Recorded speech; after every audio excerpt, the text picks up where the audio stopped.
감사한 내용을 먼저 나누겠습니다. 금요일부터 토요일까지 우리 교회에서 중요한 2개의 수련회가 있었습니다. 고등부 수련회가 있었습니다. 하나님께서 많은 은혜를 부으셨다고 그렇게 들었습니다. 수고하신 분들의 감사를 드리고요. 우리 양육 4단계 식구들을 위한 리더 수양회가 1박 2일 있었는데요. 32명이 간증하다 보니까 막 밤 3시가 넘도록 이렇게 해서 굉장히 피곤했지만, 그러나 하나님께서 은혜를 부어주셔서 피곤한 줄 모르고 그때까지 있었다는 것을 생각하면 정말 큰 은혜가 있었다. 많은 분들이 수고하고 섬겨줬고 기도해 줬기 때문에 가능한 일이었습니다. 수고하신 모든 분들에게 감사의 말씀을 전합니다. 두 번째로는 우리 지난 월요일 날 안산 동산교회에 가서 김인중 목사님의 간증을 듣고 우리 교회와 회복의 동산교회가 연합해서 특송을 했습니다. 이제 왜 그렇게 했냐면, 김인중 목사님이 처음에 안산에 오게 된 배경과 우리 교회가 여기까지 세워질 때까지 있었던 수많은 기적들을 간증하셨어요.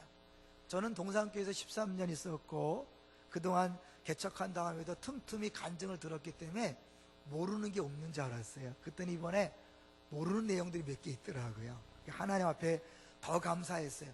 우리 교회가 세워지기 위하여 얼마나 하나님께서 많은 일을 행하셨는가, 김인중 목사님과 안산 동산교회에 행하셨는가를 들 수 있는 좋은 기회였습니다. 그래서 다시 한번 감사하는 기회가 됐는데요.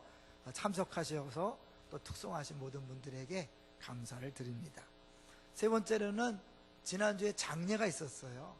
그런데 특이한 것은 이 장례를 당한 가정이 작년 12월 마지막 주일에 우리 교회 등록을 했어요. 그래갖고 그 고인 되신 권사님이 같이 예배드리고 기도하고, 그리고 제가 얼굴을 뵀는데 갑자기 돌아가셔서 장례를 치르게 됐어요. 마음속에 감사가 있었어요. 만약에 그 가정이 등록을 미뤄서 그때 등록하지 못했다면 제가 그 권사님 얼굴을 한 번도 모르고 못 보고 장례를 치렀겠다. 그래서 때에 맞춰서 등록을 잘하셨다. 그래서 제가 꼭 광고하고 싶은 게 뭐냐면, 지금 우리 교회 나오지만 등록 안 하고 간을 계속 보시는 분들이 있는데 빨리 등록하세요. 어차피 여러분 우리 교회 오셨으니까 빨리 등록하시는 것이 신상에 이롭습니다. 그리고 무슨 일이 일어날지 모르지만 여러분 어쨌든 우리 교회 등록하시면 우리가 한 가족이 되는 기쁨을 누리게 되니까요. 빨리 하셔서 행복한 신앙생활 하시기 바랍니다. 자, 이제 오늘 제목을 같이 한번 볼까요? 오늘 제목이 뭡니까? 두려워하지 말라. 사실 우리 사람들에게 가장 필요한 말이 두려워하지 말랍니다. 왜일까요? 사람이 처음 태어나서 갖는 감정이 있답니다. 뭘까요? 그게 바로 두려움이랍니다. 아기가 처음 태어나서 갖는 감정이 두려움인데, 생각해봐도 그럴만하죠, 그죠? 엄마 뱃속에 편안히 있다가 갑자기 나왔을 때의 그 당황스러움, 그런 것 때문에 아마 우는 것이 아닐까 생각이 드는데요. 근데 우리는 성경을 알기 때문에 인간이 태어나자마자 두려움을 느낄 수밖에 없는 것을 알죠.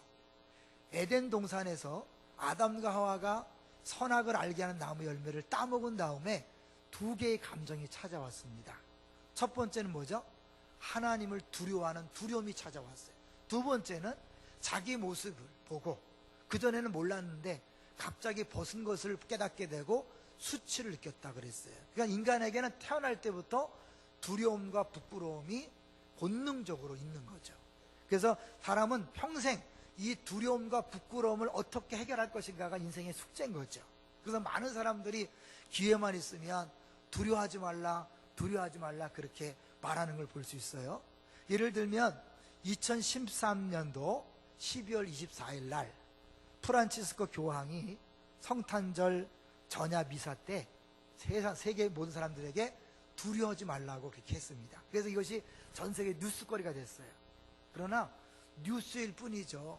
그 소식을 들었다고 두려움이 해결되지는 않은 거죠.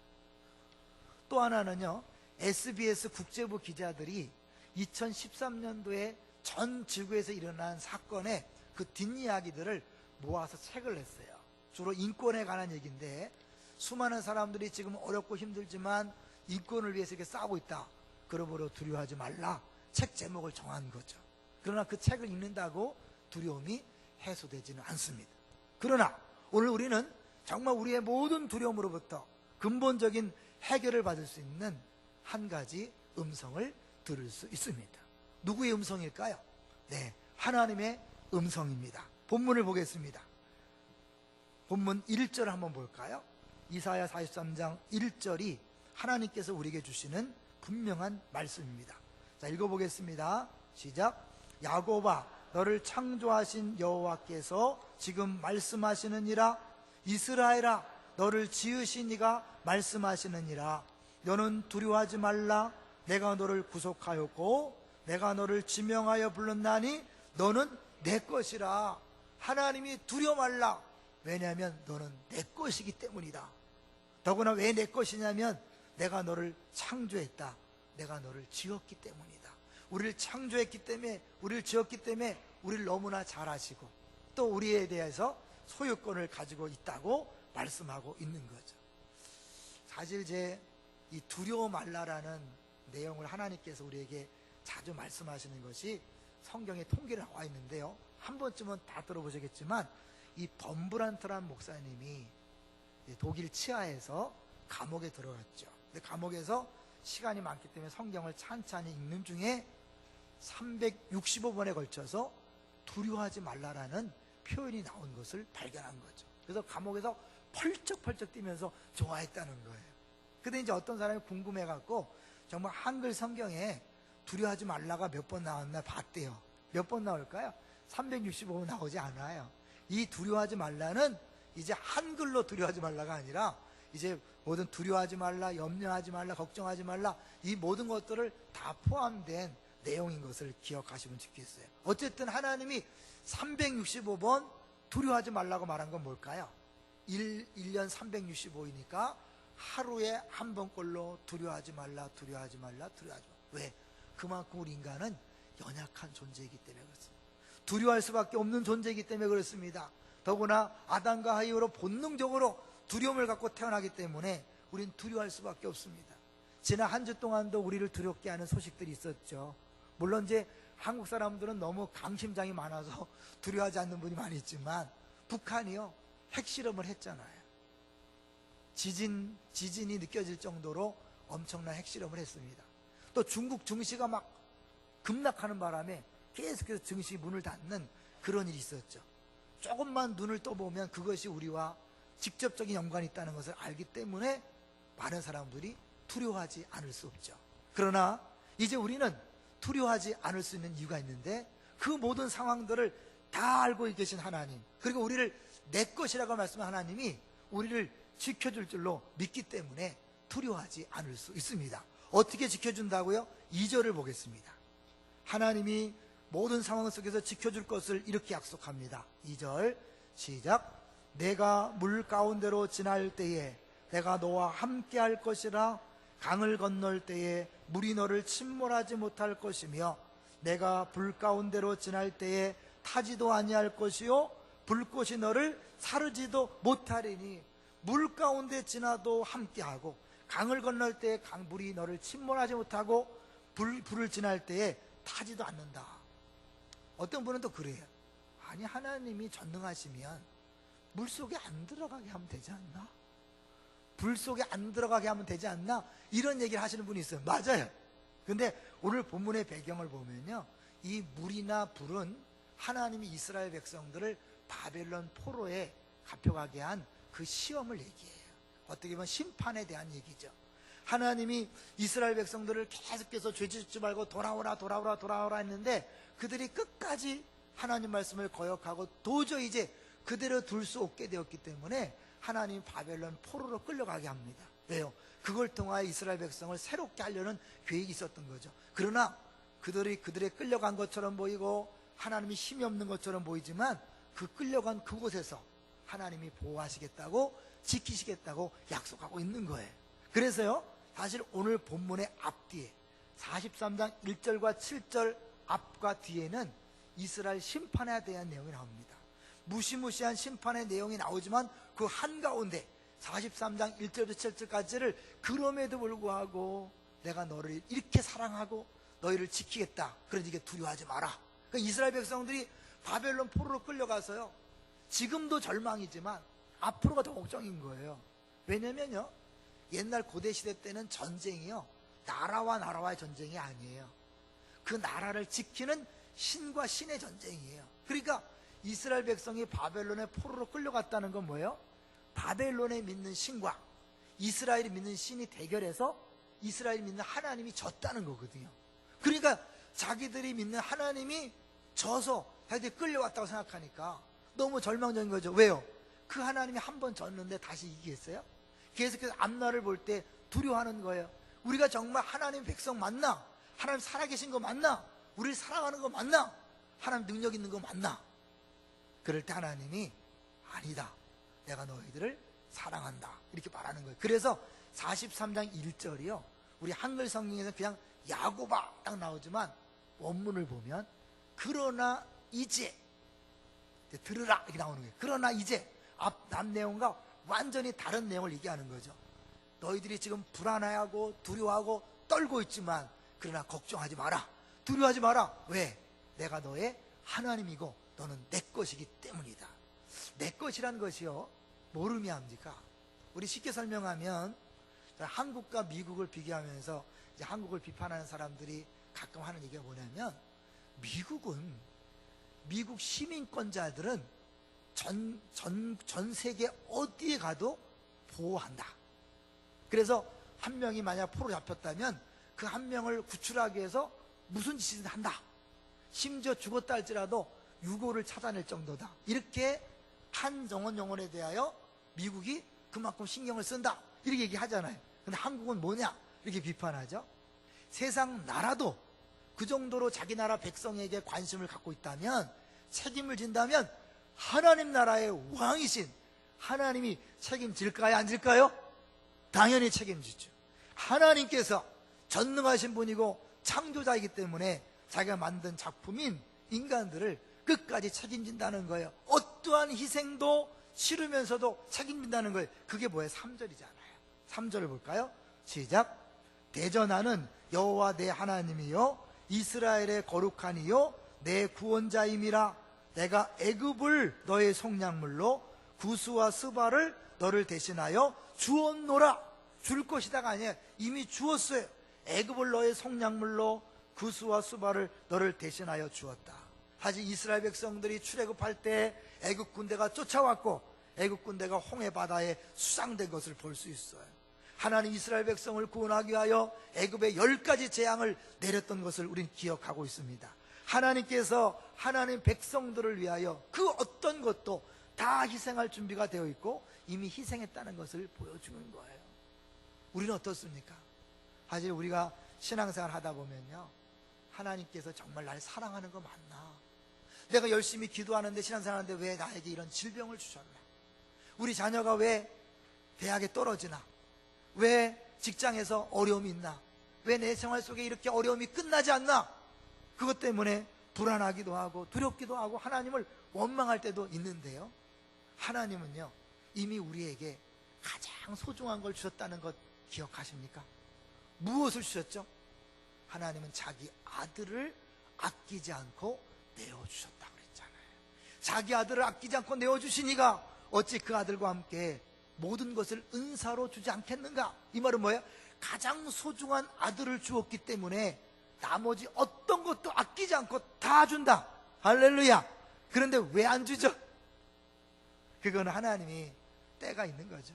하나님의 계획이 있기 때문에 우리가 생각할 때 지금 당장 달라고 하지만 하나님께서는 우리를 너무나 잘 아시기 때문에 가장 필요한 때에 가장 좋은 것으로 줄 줄로 믿습니다. 분명한 것은 가장 귀한 자기 아들을 아끼지 않았는데 당연히 준다는 사실을 기억하시기를 주의 이름으로 축원합니다. 그래서 어느 정도로 우리를 사랑하냐면요, 이스라엘 백성들에게 이렇게 말합니다. 4절을 보십시오. 동일하게 너희들을 위해서 모든 걸 희생하는데 내가 너희들을 어떻게 생각하는지를 말하겠다, 그거죠. 4절 시작. 내가 내 눈에 보배롭고 존귀하며 내가 너를 사랑하였은즉 내가 내 대신 사람들을 내어주며 백성들이 내 생명을 대신하리니. 네 대신 사람들을 내어주고 다른 백성들이 네 생명을 대신한다. 왜? 내가 너를 이렇게 생각하고 있기 때문에. 그 앞부분을 보세요. 내가 내 눈에 보배롭고. 이 말은 뭔지 아세요? 너는 나의 보물이다. 너는 나의 보석이다. 근데 누구 눈에? 내 눈, 하나님 눈에. 사실 사람 눈이 정확할까요? 하나님 눈이 정확할까요? 사람 눈은요 정확하지 않아요. 지난번에 말씀드렸지만 밤하늘이 파랗다는 거 아십니까? 밤하늘이 우리 보이는 까맣게 보이지만 그거를요 카메라에 담으면 파란 하늘이 나옵니다. 우리 눈은 의도적으로 왜곡해서 보는 거예요. 사실 우리 눈이 있는 그대로 실체를 다 보면요 사람이 미친대요. 감당이 안 돼서. 그래서 하나님이 적당히 왜곡해서 보는 거예요. 남자들이요 어떤 남자도 자기 뚱뚱하다고 생각하지 않는답니다. 왜요? 그래야 살만하니까요. 왜곡해서 보는 거예요. 우리들이 현실을 있는 그대로 보면요 절망하는 거예요. 그러니까 하나님이 적당하게 우리 눈을 왜곡시켜서 보게 만들어요. 이런 자연현상도 마찬가지라면 모든 만물과 상황들을 볼 때도 우리가 제대로 못 보는 거예요. 정확히 못 보는 거예요. 그래서 사실 우리들의 평가는요 온전하지 않습니다. 누구 평가만 온전하죠? 하나님만의 평가만 온전합니다. 할렐루야. 지난주 설교 기억하십니까? 오늘 장로님도 기도하셨는데 여러분 지난주에 하나님 우리를 어떻게 평가하신다고요? 이는 내 사랑하는 아들이요 내 기뻐하는 자라. 그래서 바울 사도가 난 다른 사람의 판단에 신경 쓰지 않는다. 심지어 나도 나를 판단하지 않는다. 왜요? 가장 확실한 그분이 나를 사랑한다 그랬고 기뻐한다 그랬는데 내가 왜 신경 쓰는가? 그래서 나는 나 자신에 대하여 잊고 산다. 그것이 진정한 자유라는 걸 말씀드렸죠. 하나님께서 나를 보물로 하십니다. 보석으로 하십니다. 여러분은 다 보석인 줄로 믿습니다. 사실 몰라보는 사람이 문제인 거예요. 다이아몬드가 처음 아프리카에서 발견되었을 때 유럽 사람들이 빵으로 비스켓으로 다이아몬드를 받고 갔어요. 누구 책임입니까? 다이아몬드를 못 알아본 아프리카 사람들의 책임입니까? 아니면 다이아몬드 책임입니까? 아프리카 사람들이죠. 그 다이아몬드 가치는 발견되기 전이나 발견된 이후나 지금과 똑같아요. 그건 변하지 않았어요. 다만 못 알아보는 사람들 때문에 가치가 떨어지는 거죠. 여러분의 가치를 못 알아보는 주변 사람들의 말에 신경 쓰지 마세요. 여러분은 보석의 기준이 뭐라 그랬죠? 보석의 기준은 화려함이 아닙니다. 반짝반짝임이 아니에요. 보석의 기준은 결정체가 하나라는 거예요. 그 희귀성이 보석을 좌우하는 거예요. 외국 사람들이 강남 거리를 가다가 그런 말을 했대요. 다 자매인가? 이렇게. 왜? 다 똑같은 코, 똑같은 눈을 가지고 있기 때문에 자매라고 판단했다는 거죠.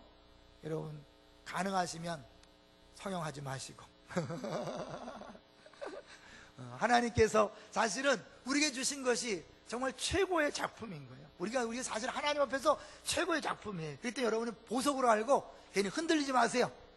했다고 또 뭐 정지하는 거 아니니까 뭐 해도 괜찮아요. 근데 안 했는데 나 돈 없어서 그렇다고 남편을 막 들볶거나 부모를 들볶거나 하지 마시고 있는 모습 그대로 즐기시기를 주의 이름으로 축원합니다. 그 다음에 두 번째 뭔지 아세요? 존귀하다. 이게 영어 성경에 너무 실감 나는데요. I honored. 난 너를 영광스럽게 생각한다. 우리 자신은 태어날 때부터 이 열등감이 있기 때문에 수치심이 있기 때문에 자기 자신을 만족해하는 사람이 없어요. 아무리 잘생긴 사람도요 열등감이 떼잖아요. 아무리 멋있는 사람도 열등감이 떼잖아요. 근본적인 거예요. 그러니까 다 사람들은 자기의 자랑스럽게 여기지 않아. 근데 하나님은 우리를 자랑스럽게 여긴다는 거예요. 할렐루야. 내가 어떻게 생각하든 상관없이 하나님 전문가이신 그분이 내가 너를 자랑스럽게 생각한다. 내가 너를 영광스럽게 생각한다. 할렐루야. 자부심을 느끼시고 살아가시기를 주의 이름으로 축원합니다. 내가 그걸 못 느낄 때 여러분이 엉뚱한 결정을 하는 거예요. 제가 늘 얘기했죠. 저는 예수 믿기 전에는요 외모 열등감에 시달렸던 사람이에요. 그러니까요 살 소망이 없더라고요. 이 얼굴로 뭐 해먹고 사나 막 이렇게. 사실 지금 보면 이상한 얼굴들이 더 뜨는데 그죠? 그때만 해도 그걸 몰라갖고 그렇게 어려웠어요. 그러니까 내가요 두려움이 있거나 부끄러움이 있으면 엉뚱한 생각을 하기 때문에 하나님이 계속해서 두려워하지 마라, 부끄러워하지 말라, 난 너를 사랑한다, 내가 너를 기뻐한다, 난 너를 자랑스럽게 여긴다 라고 말씀하는 거예요. 하나님의 그 말씀에 귀 기울이시기를 주의 이름으로 축원합니다. 사실 하나님께서 우리를 그만큼 사랑한다는 알면요 사실은 걱정할 게 없는 게 우리 누가복음을 한번 잠깐 보려고 해요. 이 하나만 찾을 거예요. 좀 어렵지만 누가복음 12장을 한번 가보세요. 진짜 두려움을 해결하는 방법은 뭐냐면 진짜 두려워할 자를 두려워하는 거예요. 참 논리가 재밌어요. 진짜 두려워할 분을 두려워하면 두려워하지 않는다는 거죠. 자, 12장 4절부터 한번 볼까요? 신약성경 114쪽인데요. 이 한 말씀만 찾아보겠습니다. 114쪽 4절부터 천천히 보겠습니다. 내가 내 친구 너에게 말하노니 몸을 죽이고 그 후에는 능히 더하지 못하는 자들을 두려워하지 마라. 사람 몸을 죽이는, 고문해서 죽이고 총으로 죽이고 칼로 죽이는 IS 같은 사람 두려워하지 말라는 거죠. 누구를 두려워하냐? 5절 같이 읽어봅니다. 마땅히 두려워할 자를 내가 너희에게 보이리니 곧 죽인 후에 또한 지옥에 던져놓는 권세 있는 그를 두려워하라. 내가 참으로 너희에게 이르노니 그를 두려워하라. 이런 사람 몸만 죽이는 걸 두려워하지 말고 그 죽은 다음에 영혼을 지옥에 던져놓는 그 권세 있는 분 하나님을 두려워하라는 거예요. 그분을 두려워하라는 거예요. 그런데 그렇게 되면 어떻게 되냐면요, 6절 7절이에요 자, 6절 시작. 참새 5마리가 두 아사리온에 팔리는 것이 아니냐. 그러나 하나님 앞에는 그 하나도 잊어버리시는 바 되지 아니하는도다. 참새 한 마리가 떨어지는 것도 하나님께서 관심을 갖고 있고 결제해야 된다는 거예요. 자, 그런데 7절 시작. 너희에게는 심지어 머리털까지도 다 세신 바 되었나니 두려워하지 말라. 너희는 많은 참새보다 더 귀하니라. 너희들은 뭐냐? 머리털 하나까지도 다 세고 있다는 거예요. 머리털 빠지는 거 하나님이 다 알고 있습니다. 빠지는 거 너무 신경 쓰지 마세요. 신경 쓰다가 더 빠지니까. 빠질 만한 사람이 빠지는 거 아시죠? 여자들은 절대 안 빠집니다. 병들기 전까지는요. 왜냐하면 여자들은 머리 까지면 비기 싫어. 그래도 볼 만한 사람에게 빠지는 거예요, 여러분. 그래서 머리 벗겨진 분들은 다 잘생겼어. 기억하세요. 그냥 두려워하지 마세요. 또 만약에 여러분이 또 했다면 하나님께서 다른 사람을 불쌍히 여겨서 머리 나는 약을 주더라고요. 내가 2부 때 설교했더니 집사님 한 분이 목사님 오늘 그분이 이제 머리가 없는 분인데 대머리 얘기를 하셨는데 사실 어느 장로님이 자기한테 머리 나는 약을 줬다는 거예요. 잘 됐지 뭐예요, 그죠? 그러니까 하나님께서 다 알아서 하시는 거니까 여러분 신경 쓰지 마세요. 하나님이 머리털 하나까지도 다 세고 있다면 우리의 상황과 조건과 환경 신경 쓰겠습니까? 안 쓰겠습니까? 쓰신다는 거죠. 그래서 진짜 하나님, 지옥을 보내는 그 하나님을 진짜 두려워한다면 그 하나님이 우리 하나님 되시고 우리 아버지 되셔서 나의 머리털까지 세고 있기 때문에 두려워할 게 없다는 것입니다. 할렐루야. 여러분, 그 하나님을 믿으시고 그 하나님만 바라봄으로 두려움에서 해방되시기를 주의 이름으로 축원합니다. 이제 두 번째로 가볼 거예요. 사실 하나님께서요, 우리에게 이렇게 두려워하지 말라고 하는 또 다른 중요한 이유는 뭐냐면 7절입니다. 오늘 본문 7절을 보겠어요. 다시 이사야 43 7절에 보면 내 이름으로 불려지는 모든 자 곧 내가 내 영광을 위하여 창조한 자를 오게 하라. 그를 내가 지었고 그를 내가 만들었느니라. 뭘 위해 창조했다고요? 내 영광을 위해서. 여러분이 어려워집니까? 그 어려움을 통하여 주님이 영광을 받는 일을 하고 계십니다. 여러분이 지금 마음에 안 드는 상황이 옵니까? 그걸 통하여 하나님이 지금 영광을 받기 위해서 일하고 있다는 사실을 기억하셔야 돼요. 영광이란 말이 뭐라 그랬죠? 본질의 드러남이라 그랬죠. 하나님이 어떠한 분인 것이 드러나는 게 영광이에요. 하나님은 사랑이시기 때문에 사랑이 드러난 것이 예수님이 이 땅에 보내신 것. 그래서 성탄절에 하늘의 영광, 예수님을 보낸 것, 세상을 이처럼 사랑하사 가장 사랑하는 모습을 보였기 때문에 그 영광이에요. 또 하나 뭘까요? 또 여러 가지 모습으로 하나님이 능력 있는 분, 신실하신 분, 하나님은 복 주시는 분, 이런 것들을 보여주는 게 영광이 나타나는 거죠. 하나님 우리 한 사람 한 사람을 자신의 영광을 위하여 창조하신 줄로 믿습니다. 근데 우리를 영광을 받기 위해서 언제부터 우리를 계획했을까요? 창세전에 기억했다 그래요. 에베소서 1장 4절 나중에 가보시면 바울이 자기가 구원받은 것이 너무 감격해서 생각하다 보니까 내가 어떻게 예수 믿었지? 그렇게 핍박자였는데 어떻게 예수 믿었지? 은혜다. 그러면 하나님께서 언제부터 나에게 은혜 베푸시려고 작정했을까? 생각해보니까 뭐야?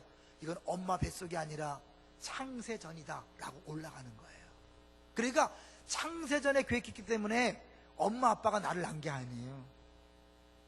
애들 말로 엄마 아빠의 불장난을 낳은 게 아닙니다. 하나님이 여러분을 낳을 계획을 세우시고 그 계획을 위해서 엄마와 아빠가 만난 거예요. 그러니까 엄마 아빠는 뭐예요? 나를 이 세상에 태어나고자 하는 역사적 사명을 띠고 만나는 겁니다. 때로는 그래서 사랑하지 않으면서도 만난 사람 많이 있어요. 왜 저렇게 사나? 네, 맞아요. 그렇게 원수처럼 살면서 같이 만난 이유는 나를 이 땅에 태어나려고 하는 역사적 사명 때문인 거예요. 그러니까 부모를 불쌍히 여기셔야죠. 부모 욕하면 안 돼요. 비난하면 안 돼요. 여러분, 부모로부터 상처에서 자유케 되시기를 주님을 축원합니다. 왜요? 하나님이 나를 통하여 영광을 받으시기 위하여 내 출생의 비밀도 주장하시는 거예요. 내 성장 환경도 주장하시는 거예요. 내가 밝히고 싶지 않은 그 비밀은 하나님이 영광을 받기 위해서 나를 만드는 과정인 거예요. 그 중에 대표적 인물이 바로요, 지난 월요일 날 들었던 김인주 목사님. 사실 김인주 목사님의 가정은요, 진짜 표현대로 쓰레기 집안이에요. 어머니가 일찍 돌아가셨어요. 아버지가 책임지지 않고요, 나갔어요. 집을 나갔어요. 그래서 큰형도 나가고 그래갖고 둘째 형을 사는데, 둘째 형도 힘드니까 그냥 남으려고 도망가 버렸어요. 김인주 목사님 홀랑 딱 남은 거예요. 동네 사람들이, 야, 니네 아버지 저기 살더라? 가보니까 이상한 여자랑 그냥 동거하고 있는 거예요. 거기에 꼽살이 껴서 살면서 학교도 못 가고 들리건 복숭아 팔고 그러면서 거기서 어때요? 악착같이 살아야 된다는, 나 아니면 죽는다라는 그런 강인한 그것이 만들어졌고, 그것이 목회에도 적용된 거예요. 여러분 아시잖아요. 간증 들으면 아시잖아요. 정말 그런 집안이 없어요. 그게 불행일까요? 네, 인간적으로는 불행이지만 하나님이 거기서 김인주 목사님이라는 안산을 부흥시킬, 안산을 변화시킬 인물을 만들기 위해서 그런 출생과 그런 환경과 조건들을 허락하신 줄로 믿습니다. 그분만의 이야기가 아니에요. 여러분의 모든 상황들이 다 똑같습니다. 하나님께서 우리에게 비전을 주시고 그 비전을 이루기 위하여 여러분의 출생의 비밀까지도 주장하셨고, 환경과 조건과 심지어 여러분의 사기를 치고 힘들게 한 그 사람까지도 하나님 계획 속에 있었다는 거 아십니까? 그래서 안산에 왔잖아요. 그래서 여기 왔잖아요. 여러분이 안산 살 사람이 아니잖아요. 얼마나 폼 잡고 살 사람이에요?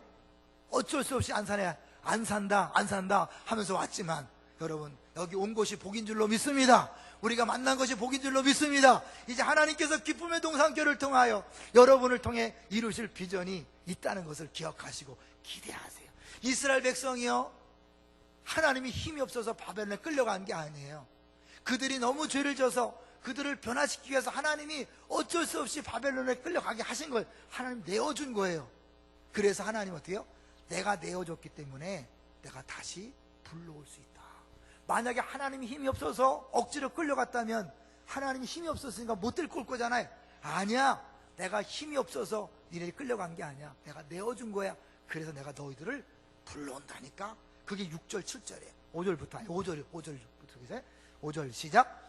두려워하지 말라. 내가 너와 함께하여 내 자손을 동쪽에서부터 오게 하며 서쪽에서부터 너를 모을 것이며, 내가 북쪽에게 이르기를 내놓으라, 남쪽에 이르기를 가두어 두지 말라. 내 아들들을 먼 곳에서 이끌며 내 딸들을 땅끝에서 오게 하며, 두려워하지 말라. 내가 너와 함께 할 것이고 그 증거로 너희들을 불러낼 것이다. 여러분, 부르기만 하면 오는 거예요. 능력이 있는 거예요, 없는 거예요? 있다는 거죠. 내가 힘이 없어서 너희들이 끌려간 게 아니라 너희들 어쩔 수 없이 내어줬지만 나는 내 영광을 위하여 너희들을 다시 불러 모을 것이다. 내가 부르기만 하면 올 수밖에 없다. 그 이유는 내가 너와 함께 한다는 것을 보여주기 위해서다. 일본에 가가와 도요히코라는 사람이 있어요.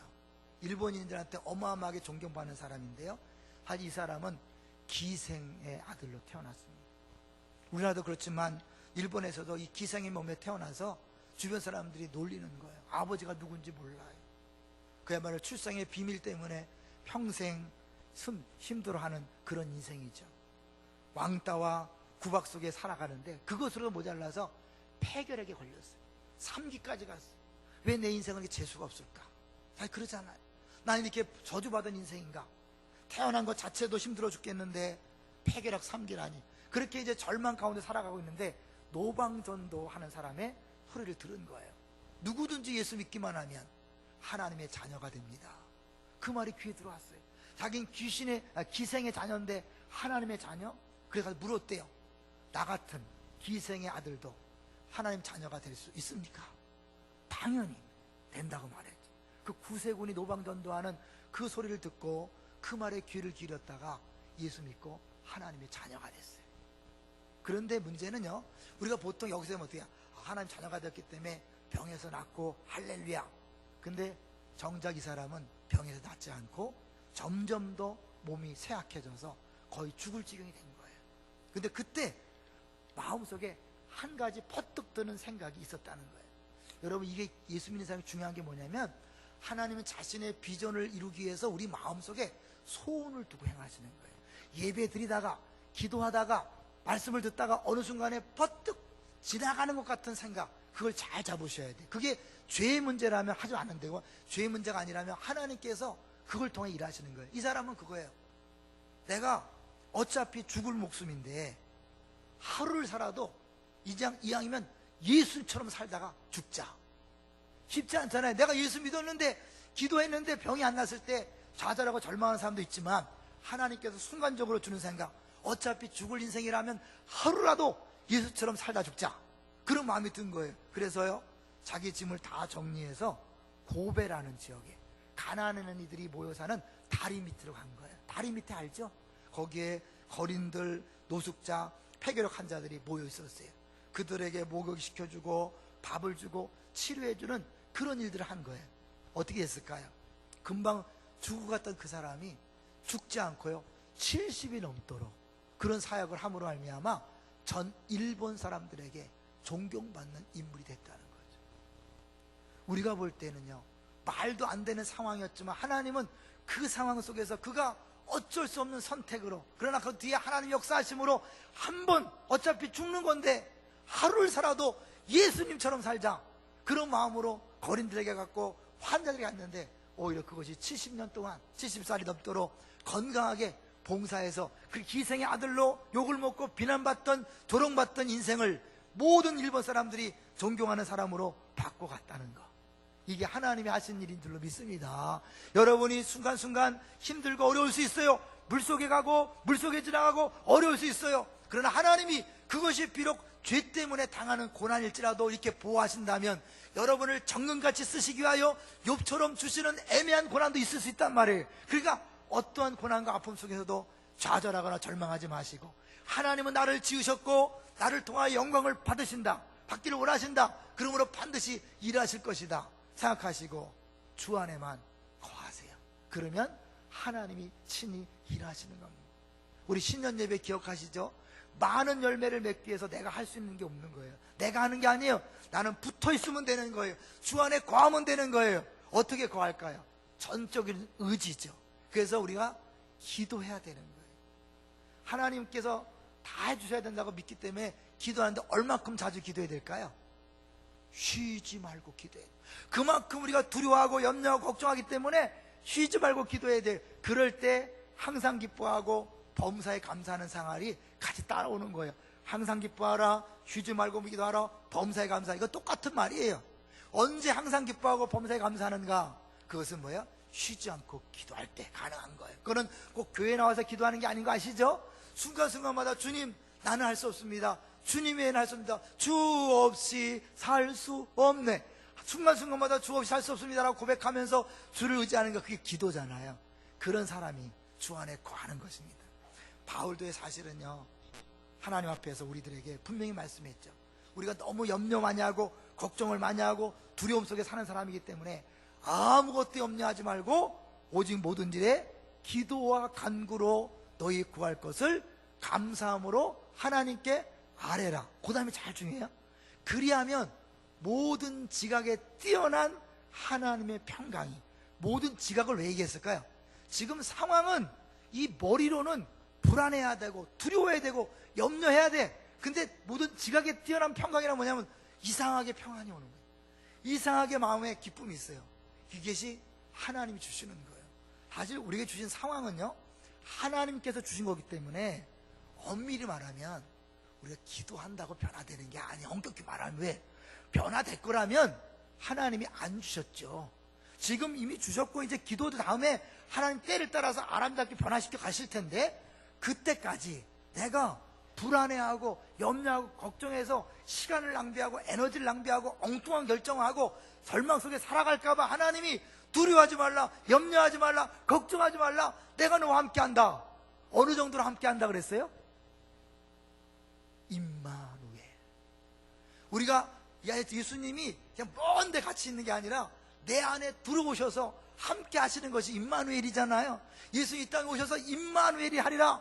함께 할 때 내가 하나님 영광을 돌릴 수 있는데, 함께 할 때 하나님 보호하는데, 그 하나님 먼데 계신 게 아니라, 멀리 전화해 오는 게 아니라, 호출해 오는 게 아니라 내 안에 와 또 계시잖아요. 그래서 예수님이 안에 계신 사람은 두려워할 게 없는 거예요. 그분이 생명이기 때문에 예수님 안에 계신 분은 영원토록 사는 거예요. 영생이 그래서 주어지는 거죠. 그리고 그 사람 지옥 갈 수 있나요? 생명이신 예수님인데 어떻게 지옥 갑니까? 절대 안 가는 거죠. 한번 예수님 오시면 끝나는 겁니다. 그 인생은 끝나는 거예요. 망할 수가 없어요. 안 될 수가 없어요. 잘못될 수가 없어요. 반드시 영광이 나타나게 되어 있습니다. 할렐루야. 근데 우리는 안에 있지만 자꾸 두려워하는 거예요. 염려하는 거예요. 그래서 예수님이 이 마태복음 14장 27절에 보면 제자들이 막 풍랑 가운데 막 괴로워할 때 딱 다가오시죠. 제자들이 유령인다고 노래할 때 내니 두려워 말라, 내니 두려워 말라, 나다 나. 그 제자들은 예수님이 바깥에 있었기 때문에 두려워했지만 우리는 뭐예요? 우리 안에 계시잖아요. 끊임없이 나다, 내가 너와 함께한다, 끊임없이 음성을 들려주지만 이건 안 듣고 눈에 보이는 것, 귀에 들리는 것, 이것에 민감하게 반응하니까 두려운 거예요. 염려하는 거예요. 걱정하는 거예요. 그걸 보지 말고 내 안에서 주님이 나야 나, 내가 너와 함께 있잖아, 뭘 걱정해. 그 음성에 매일매일 귀 기울이시기를 주님을 초라합니다. 그래도 잘 안 될 때는 뭐예요? 바울이 얘기한 것처럼 기도하는 거예요. 순간순간마다 기도하는 거예요. 그럴 때 하나님의 평강이 넘쳐남으로 말미암아 하나님께서 이루실 때를 기다릴 수 있는 거예요. 아까 얘기했잖아요.